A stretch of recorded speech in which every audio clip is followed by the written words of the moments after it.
I'll make that, or I'll second it. Trevor? Yep. Okay, all those in favor? Aye. Aye. Any opposed? Oh, thank you. Next, next on the agenda is the payment of the bills. And if you look at those bills, most of them are pretty typical, and you can see the Keystone Associates in Otsego County, Clarion hotel taxes. Those are both the largest items, but so the largest items are both to be reimbursable. So the net number, thank you, Megan, for recording, and the net number below is what we're actually approving for net payment. Any questions for the bills? If not, ask for a motion. So moved, Cheryl. Thank you, Cheryl. There's a second. Second it. Dave? Thanks, Dave. All those in favor? Aye. Aye. Any opposed? All right, thank you. So the next is the review of financial statements. I know we got a budget. Megan, did we get other financial information besides the budget? No, Jim wasn't able to come before today's meeting to close out November. So I'll have those financial reports for you for the December 17th board meeting. Okay, Or I can send them out as soon as he does them. Yeah, why don't you send them out, and then we'll at least get a chance to look at them and Will do. Be prepared. Jody, do you have any commentary with respect to the budget since the last meeting? Any updates or issues? Not really. We obviously are still showing a deficit for November of about $1,000, but it's a lot better than the projection that we did with our revised budget of $150,000 deficit. In addition to that, we did receive $3,000 reimbursement from the Office of Community Renewal for the work on custom electronics that isn't reported in here yet. And our understanding is that Corning is going to pay their $7,791 this month. So that should up the numbers a little bit as well. That's their pilot payment, Jody? Yes.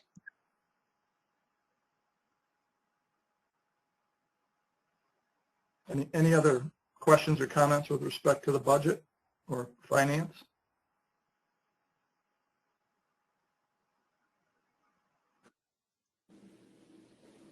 No? Okay.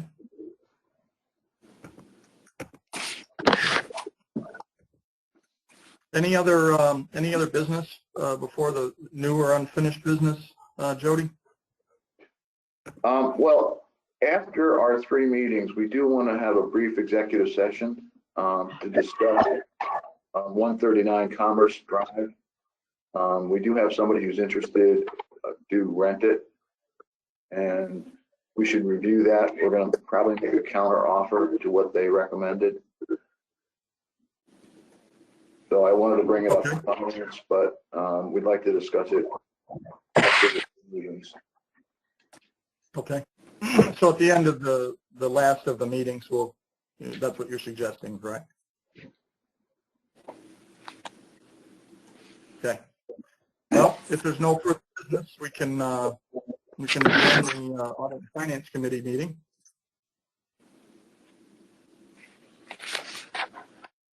Okay, we'll roll into projects then. Skip the chairman's comments. We have Megan, you're governance. shaking your head no. We have Oh, governance. we're doing governance first? Okay. Jeff's not here, but well, I guess it doesn't matter. You could go in whatever order you'd like. Usually. All right, we'll roll into the projects meeting. Get that done. Any questions or comments on the November 12th meeting minutes? Now I take a motion. I'll make it, Dave Miller. Thank you, Dave. Yeah, Thank you, Jeff, Patricia. second. Yep. All in favor? Aye.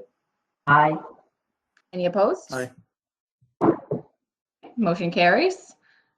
Project charters. Seems like we're kind of wrapping up the year for the most part. Jody, I don't know if there's anything you'd like to highlight from any of the project charters, or if anyone has any questions walking through those. No, this will really be the last project charter for custom electronics. We'll then move it probably into a new project charter for the electronics cluster development. But we did receive final payment on custom electronics.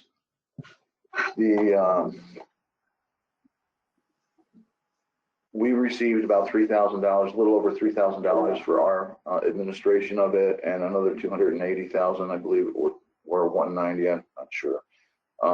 That went to custom electronics. That actually closes out the grant. We're scheduling its last public hearing for the month of January. And at that point in time, the Office of Community Renewal will come down and do what they call a monitoring inspection and go through our files. But we don't anticipate any issues with that, since they've basically asked for all our files to document the payments and the job creation already. So that looks pretty straightforward. So I'm pleased to say that we're done with custom electronics. Great to hear. The Richfield Springs, for the next, we're going to split this charter into two, as was recommended at the last meeting. One for the Richfield Springs Industrial Park, and the second for just Andela products. But basically, what is the highlights on here is we did receive from Keystone Associates all of their engineering reports for the water and sewer, as well as draft intermunicipal agreements.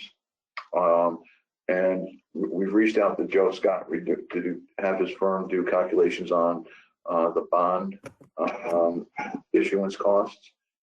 And he emailed me last night saying that their program was down, but they would have it to us within the next couple of days. So at that point in time, we'll forward that information back to Andela Products to see if she can incorporate that into her financials, that she's working with the banks to make sure that she can make those payments. Jody, can I just ask you a quick question on Richfield Springs? No, you can't. Yeah.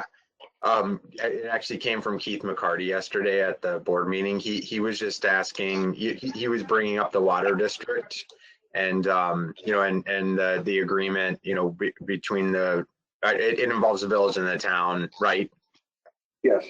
And so I don't know if the town had approached him or you know, exactly which party, but that the overall, you know, ownership of the district, Keith seemed to have the impression that, and I know you raised this before, but that the IDA, you know, should own that perception or should own it. But I had said that I'm pretty sure that, you know, that's, you know, definitely not the direction. And then he just said that there seems to be some concern about the ownership of the district. I'm still waiting for clarification from EDA on that. Originally, that the town would own the line, and the village would maintain it. But the problem is, and that's why we still have to have clarification from EDA, is that EDA put in their grant agreements that we are to own the property, own the improvements, and for the useful life of the improvements, and that's caused an issue that the IDA would actually then be owner of this for 25 years, which doesn't make a lot of sense. Right, that's what he mentioned. So we're trying to ask for clarification whether we can, and I'm almost virtually sure that EDA will agree that to let the municipality have the ownership of it, but it's just a glitch in the contracts that we're trying to iron out. Got it, okay.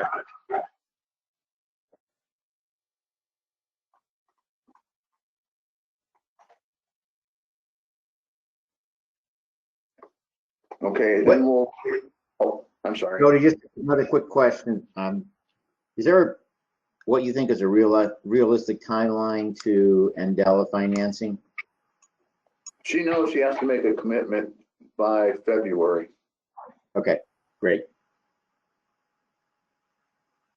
Moving on to the Oneonta Rail Yards, we were actually contacted by Norfolk Southern, Peter Fontana, who's their industrial development manager. He contacted us a couple of weeks ago and wanted to assist and see what they could do as far as marketing the property for us. So we're going to schedule a Zoom meeting with him, as well as Scott Harrington from the city of Oneonta 6th Ward. Scott called me the day after I did the presentation to the city council and said that he would like to be more involved in the railroad. And I certainly encouraged him to put his hat in, and any assistance he could provide to us would be welcome. Can I make a comment on the marketing for the rail yard? Sure. I had a meeting this past week with Bennett Sandberg, who's Heat Smart at CEO, and it was dealing with a bunch of residential stuff. But one of the things we talked about during it was NYSEG's rate case has come to a close after, I don't know, the past 9 months, as well as some updates from New York State's sort of carbon goals and energy goals. And one of the things that kind of came out of the discussion was, as NYSEG is lowering their investment in their gas lines and increasingly moving towards electrification, and you couple that with New York's pretty aggressive move towards carbon neutral and some of those things that are in the mix, whether there is an opportunity to target the rail yards in that direction, because I think it's going to be a growing need for manufacturing and infrastructure, even on a commercial level, that is moving towards those goals. Because at some point in time, it may be 20 years off, but there's going to be a tipping point at which they're going to have to make the shift. And if we're marketing a property that's already moving towards those goals, it may be a unique property among all the sort of industrial properties available. And so I don't know, as you're going into marketing and talking to people about that, that may be something to look into. I unfortunately don't have a lot of background or knowledge or expertise when it comes to what does a carbon neutral or industrial property look like, but I don't know if it means, I know there's a fair amount of wetlands on that site, whether it means like putting up a solar array so that you can offset some of the energy used on the site and then market the property. I don't know what that looks like. Bennett Sandler was open to joining us to shed some light there, but I don't know if there's a group we would talk to, but it was just something that came to mind. Actually, we have been, before April, we were working with Custom Electronics and actually General Electric out of Schenectady to look at just those type of issues. And originally, Custom Electronics had spec'd out solar array lights to put onto Roundhouse Road. Unfortunately, those came in so expensive that we kind of scrapped that. Even Mike Pentara said he had no idea the costs were going to be that high. But because of COVID-19, we really haven't had a lot of meetings with Mike Pentaris and his group, other than working with some of the companies that he's been looking at bringing from either New Jersey or from New Hampshire. And we really want to resurrect that because that was the original premise, was to make it a more energy efficient, more technology oriented business park, as opposed to just anybody. As opposed to just developable industrial land. Yeah. Right. Yeah. Yeah, that was just. So I lost your last comment. You were muted. You're on mute, Josh. There we go. It was just something that came up in discussion, and I thought I'd mention it because I knew that we were moving towards trying to market that property. No, that's a well point taken. In fact, we had worked with a consulting firm that Southern Tier 8 hired to look at alternative energy uses of that could be brought into that park. Unfortunately, they came up with a diesel generated generation station which set a lot of people up in arms again a second time. And what we originally envisioned was they were going to look at solar arrays and possibly even wind power to that park, but they came up with a completely different approach, which we kind of quickly disavowed. Yeah. I would just throw in my 2 cents that, Bennett is working a lot with air source heat pump systems and ground source geothermal. So those are all alternatives that rely entirely on electricity, which is, right up a nice alley as far as selling electricity.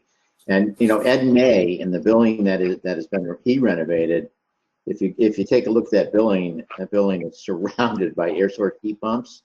So he's figured out a way to provide a significant portion of heating and cooling for his building using air source heat pumps. He has a backup propane heating system, however. So, but his actual use of propane is really low when you consider the square footage in that building. So those are things that Bennett is primarily working on, I think, at this point in time, which a commercial enterprise could do any of those things if they chose to do so. Yeah, there's also, you can do community ground loop sources, which essentially is one huge geothermal field, which lowers the cost of the geothermal. And with a business park like that, if we got grants to install like the main loop field, and then each of the businesses could just tap into the loop field. I mean, there's just things like that that might have a pretty big impact on marketing. And I know that Bennett would be more than happy to provide more information if there's interest. Okay, I'll reach out to him. We've been in contact probably every 3 or 4 weeks, but I haven't talked to him. So that's kind of it with the project charters. The only other things we really wanted to bring up is we're in the process of closing out the Cooperstown distillery as well.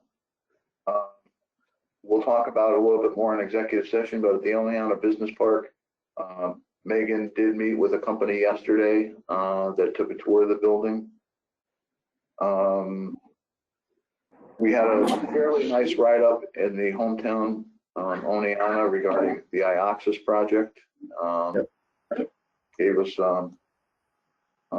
some positive feedback on what we were able to do with them.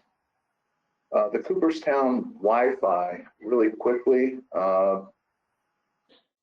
this project is actually moving ahead. I originally thought that the Dormitory Authority was going to renege on the grant, but they said they're processing the grant applications and we should have a contract in January with them as soon as they see Empire State Development's final commitment to the village. Brooks Bottling, they're still working on the pilot application, but I was introduced to the person who's the head of the design division in a company. Actually, the office that he works in is in New Hampshire, but they're working on both equipment cost, building cost, and system costs right now on that. Megan has been doing a great job on our county micro enterprise grant program. In the report, you'll see we awarded and requested our first drawdown on that for 3 businesses. And then at our next board meeting in 2 weeks, Chris from Private Brands will be doing an update. Cheryl asked for where are we going with this? How are we doing? What are our milestones? So he's going to actually put together a presentation about that. So with that, I'll open it up for any other questions. I just have a quick one, and that's on real estate developments. Have you seen any change in what seems to be an increased interest from people downstate moving up into this area? Is anyone hearing anything differently? I've been seeing a fair amount of that. I don't know, we get 1 or 2 inquiries a week about someone who's like, hey, I live on Long Island and I've been coming up to visit and now I want to move up here. So that, usually we'd get 1 or 2 a year, but now we get 1 or 2 a week. Yeah, I would also say that our marketing campaign that we've been doing, we've been amazingly getting a lot of hits on it. Great. And it's been recognized by some of the other counties. Fulton County, for example, asked if they could get copies of what we've been able to do because they've been having the same influx of interest from downstate people. And they heard about our marketing campaign and wanted to try to follow a similar sequence with that. So we forwarded them the information from our marketing campaign to their IDA.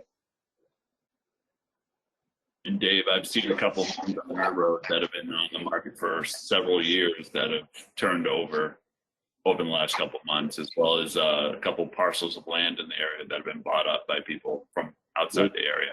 Again, Great. In real estate agents that I'm talking to or my customers are, they went crazy a few months ago and there's not much left for sale or everything's going over. Well, not everything. Frequently, houses selling for more than they're asking. So the downstate influence has been tremendous. And I think the opportunity for the region is to figure out how to extend, sewer and water to regions so more developments can be built, for housing. Because if we do get growth, we're certainly going to need that. right.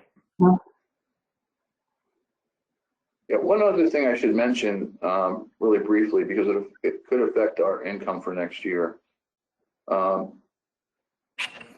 two things. One is that Congressman Delgado would like to a large office, so they're looking at the possibility of taking on the office that Barbara Ann used to have. So that would actually, we said we would be willing to do that, but at an increased rent. The second thing was, and probably more important, is that I had a discussion yesterday with Mayor Herzig, and it came about after my presentation to the city council that there were some concerns on some of the projects we were doing. One being our marketing campaign. Apparently got a call from Barbara Ann Hegan and the chamber saying that they didn't know anything about this, and which is a bunch of baloney, because I told her how much money we had budgeted and that we had hired Chris to help put it together. So they were certainly aware of it, but they claimed they had no knowledge of it. But the second thing that came out was on the opportunity zone studies. Again, both Barbara Ann Hegan and Judy Pagman was concerned that they weren't involved. Now, I'm not sure why the chamber should be involved in the opportunity zone study, since I don't think they really understand what the benefits are or how to use it. But I certainly understand Judy's point of view. What I indicated to the mayor was that, we need to have more communication between our two offices. And that's why originally we wanted to have her move into our office. He indicated that he was really trying to push that. And he's going to revisit that with her about having her move over and rent space from us so that our offices could be somewhat more logistically together. And I really is that Judy you're talking about? Yeah, Judy Pagman, their community development director. And actually, during the past summer, Megan's been working with her on some of the Strive and Thrive meetings, and we've actually had a lot of interaction with her. Just at the opportunity zones. One of the problems with the opportunity zone, Southern Tier 8, really only works with county officials. Basically, the board makeup is the county planning director, a county representative, elected representative, and the county IDA director. That's who comprises the membership of all of the Southern Tier 8 counties. They don't invite cities. When I was at the city of Norwich, we fought for 2 years trying to get some representation on the board, and they said, no, it's organized by counties, not by cities. So as such, initially, I tried to have Judy put on the subcommittee regarding the opportunity zones, because they said it is in the city, and they should have some representation. But they again said, well, right now we already have like 18 people on this committee, and we don't need to add another 2 or 3 people. But I think it would be a big help if we did have her in our office. So I'm also going to reach out to her and tell her that I'm not that bad of a person to share a building with. But I'll put it in a more nice, comfortable way, I think. But again, those two could bring us in another $1,200 in additional rent a month. So that would be a big help. Were you reasonably successful in clarifying the miscommunication issues? Yes. Yes. Okay.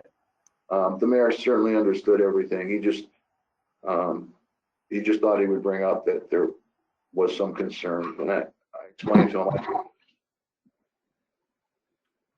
I don't know where Barbara Ann is coming from on some of this stuff, because we did keep her informed as to what we were working on. And for her to say that we didn't, it's just not true. And as far as the opportunity zones, she serves on what they call the Comprehensive Economic Development Strategy Committee, the SEDS committee for Southern Tier 8, and she was invited to the first Opportunity Zone board meeting. And she chose, well, she says that it must have went into her spam, that she didn't ever see the notice. So I don't know how to resolve some of those issues. I believe the definitive word is relevancy, quite frankly, but that's a different story. But I agree, and I did apologize for the mayor for sliding duty. Said that we should include more in some of our discussions. I think we have to communicate and cooperate with everyone, but we're still a county agency, and you know, we're not the city of Oneonta's IDA, and we need to let everybody know what's going on. But certainly, we need to make sure, you know, we remain independent for the whole county's benefit. Yeah, Megan reminded me of the exact same thing yesterday. That it's actually our money that we're spending. It's not the city's money. It should help everyone, but you know, they're not in control.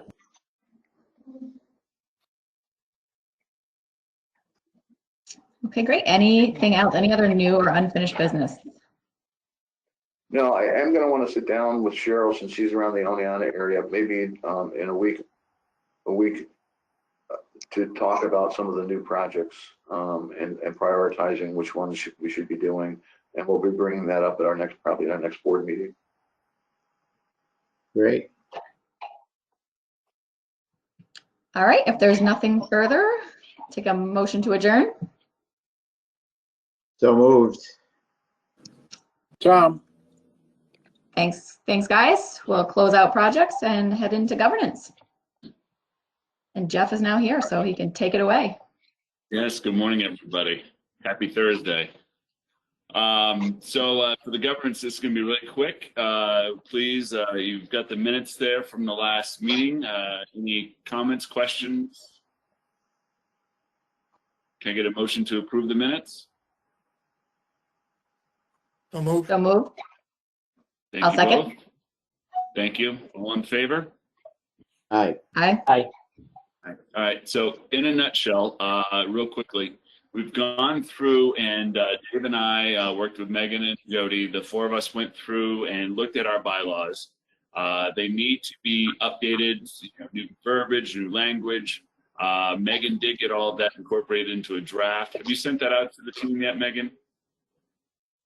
Okay. And I know you just got it yesterday. So what I'd like for, if you could, as a team, take a look, see what, things that we may have missed, things that you want to incorporate.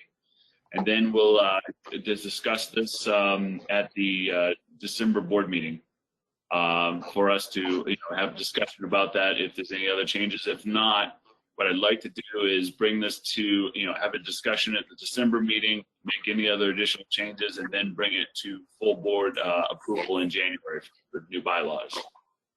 So again, a lot of it's just grammar, some structure changes, and nothing major of concept. Does that sound like a good plan? Okay. Absolutely. Thank you. All right, and I think that's all we had on the agenda for governance, unless there was something else. So I did just send out everyone an executive session link. So instead of adjourning right now, we'll just go into executive session. If we'll just close out of this meeting and open up the email that I just sent you guys. Great. Okay. Just for the public, even though there's probably no public on here, there will not be any vote taken. Okay. Thank you. Thanks. Right.